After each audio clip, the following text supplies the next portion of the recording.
Bismillahir Rahmanir Rahim. In the name of Allah, the Beneficent, the Most Merciful, I'd like to welcome you, dear viewers, to another in the series, In the Light of Islam. Assalamu alaikum wa rahmatullahi wa barakatuh. May Allah's peace and blessings be on each and every one of you. In this segment, we'll continue to look at a question which was brought to us by Mr. Anis Riza from Ajman, and we will look at this issue which he has raised with regards to life in the West and the responsibilities of Muslim parents and children. The question is, Muslim children raised in the West often go astray through no fault of their own. Their parents emigrate there for their economic betterment and try their best to raise them Islamically. Who will be held at fault? Yours sincerely, Anis Riza, Ajman. Brother Anis, when a parent leaves a Muslim land and emigrates to a non-Muslim land, they are fundamentally entering into a state which has been prohibited by Islam. It is not permissible for Muslims to leave the land of Muslims and emigrate to the land of non-Muslims, where their religion is going to be threatened. This is a fundamental principle in Islam, that when we make hijrah, when we emigrate, it is supposed to be fundamentally to a circumstance where we may better practice our religion. This was the hijrah from the time of Prophet Muhammad, may God's peace and blessings be upon him. When he left Mecca, he and his followers left Mecca, this was because of the oppression that they faced in Mecca. The forces around them were pagan forces. They were trying to destroy Islam. They left Mecca and went to Medina, where a Muslim community had already been established, and they could better practice their religion. From there, Islam spread to the rest of the world. So that is the basic principle of emigration for a believer, that when he leaves his country or leaves one country and goes to another country, it is fundamentally for the improvement of his religion, his ability to practice his religion, and then everything else that goes along with it, economics, etc., can be with it. But first and foremost, the concept of improving or bettering the situation for his religious practice should be there. That is a proper hijrah or proper emigration according to Islamic law. And Prophet Muhammad, may God's peace and blessing be upon him, had said that he absolves himself from anyone who dies amongst the disbelievers. You see, he will not take any responsibility for them. He will not speak on their behalf on the Day of Judgment if they die amongst disbelievers.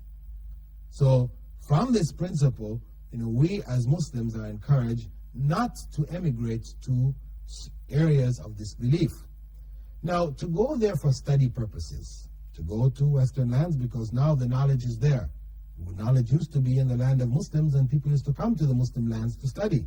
But with the decline of the Muslim world, this situation has now become reversed. So Muslims are going to England, to America, to France, Germany, etc., to learn Islam. To learn their material studies, which may better their circumstances materially, but it should be kept in mind that ultimately they should not separate that material desire from their spiritual requirements. So it should be to get that knowledge, to bring it back to their countries where their Muslims are in the majority, and to better the circumstance, to improve the circumstance of the Muslim community. So, when a person emigrates there for the wrong reason, they are in a state of sin. Now, to rectify that, one has to change one's intention. If you find yourself in the West, dear viewers, then your intention should be one of conveying the word of Islam to the people of the West. This will justify your stay. Because in order to spread the word of Islam, it is necessary for Muslims to go to the lands where Islam is, in order to spread that message to them. As Prophet Muhammad ﷺ told us, بَلِّغُوا عَنِّي وَلَوْ آيَةً, spread from me what you have learned, even if it is only a single verse from the Quran. So we have a duty to convey that message. Allah told us in the Quran also, أُدْعُوا إِلَىٰ سَبِيلِ رَبِّكَ بِالْحِكْمَةِ وَالْمَوْعِظَةِ الْحَسَنَةِ. Call to the way of your Lord with wisdom, using Quranic evidences, and in a good manner, using good speech. So, if we make this our intention, while in the West, that we recognize this duty of conveying the message of Islam to the people there, then this will justify our stay. But of course, living in that circumstance, we now must strive to create the kind of environment where our children will be protected. Because not only are we in danger, but our children, our women, our children are even more in danger, because the pressures of that society are such that it can destroy Islam, especially among the youth. For women, it becomes very difficult also because they tend to stand out in the society even more so than the men, and as such, you will find many of them making compromises which are Islamically unacceptable. So, those in the West, parents in the West, have to make the correct intention for being there, in order that Allah may not hold them at fault for being there. Furthermore, it is necessary for them to create the correct kind of environment for their families, meaning they should live in neighborhoods along with other Muslims, try to establish Islamic schools, Islamic social gathering institutions, businesses, etc., to avoid falling into the haram there. It is absolutely necessary. So if one is there and is not involved in that process, then again, the blame can fall back on the individual. But now if one has gone there for the correct intention, or corrected one's intention, striven to establish the necessary community and environment to raise Islamic family properly, and their children still go astray, then they will not be held to account because they have done what they could. But if they haven't done what they could, then they will be held to account. However, the child, in going astray, it doesn't mean that that child is faultless. When the child reaches puberty, etc., and beyond that, the mind becomes more mature, it develops, the child has a choice. Every human being has a choice. There are people, hundreds and hundreds of people, who are accepting Islam in America every day. How can they accept Islam? They are growing up in families which are non-Islamic altogether. How then can they choose Islam? How can they find Islam? Because anyone who has a desire for the truth, God will show them the truth. So, a child who goes astray cannot merely on the Day of Judgment turn around and say, well, it's my parents' fault. No. Because if we remember the story that is mentioned, the true story mentioned in the Quran with regards to Prophet Noah, may God's peace and blessing be upon him. His child, when he invited him to join and to come on the ark with him, he refused. And Allah told Noah that this is not really your son. It's not the true son. Although Noah was looking at him as a son, biologically speaking, yes, he was the son. But he was not a son of faith. He was not a son of faith. So Allah said, he's not really your son. Similarly, the wife of Prophet Lot, may God's peace and blessings be upon him, she disobeyed. She stayed with the corrupt. She did not escape the destruction of the people of Lot. She was his wife. It means that simply because one is righteous, it doesn't necessarily mean that one's wife will automatically be righteous. You strive to choose a righteous wife, etc., but we are human beings and errors may occur. We do our best, but ultimately it is up to people to choose which way they want to go, whether they want to follow the truth or follow a path of falsehood. So, dear Anis, the point is that we are held responsible as parents if we put our children in a circumstance where their Islam is being threatened and we don't give them sufficient support.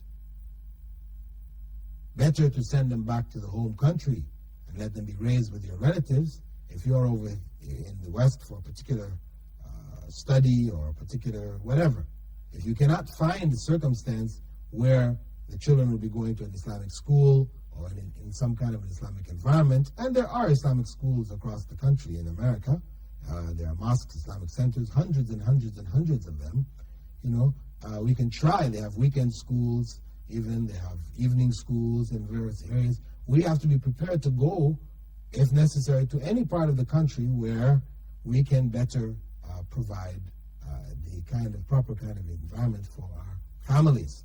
If we have done our best, then Allah will not hold us to account. However, if we have not, then we will be held responsible. Another question. This is from Sister Salma Afroz in Dubai. She writes, "Respected sir, Assalamu alaikum. I lack words to express how impressive and informative your programs are. They are impeccable indeed.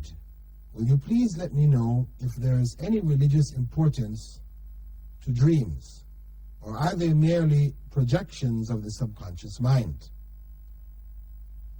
Is there any method of decoding or interpreting them? Thanking you in anticipation. Yours sincerely, Salma Afroz." Sister Salma,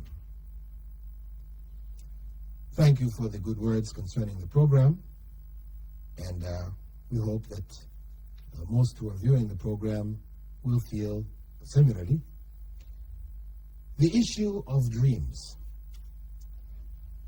and their interpretation and religious importance. Now, Prophet Muhammad, may God's peace and blessing be upon him, gave us fundamental understanding for dreams. He gave us a fundamental understanding. He told us that dreams are of three types. This is an authentically narrated statement.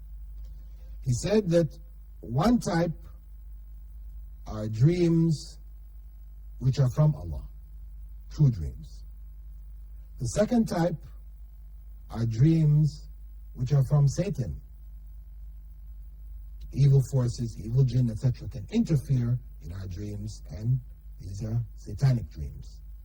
And the third type are the ramblings of our minds. That is, we have a category of dreams which are known as true dreams, in which certain things are revealed to us by Allah. True dream is a dream which comes true. We dream about something of the future, and it occurs exactly as we dreamed it. This is a true dream. This is not from ourselves. This is from God.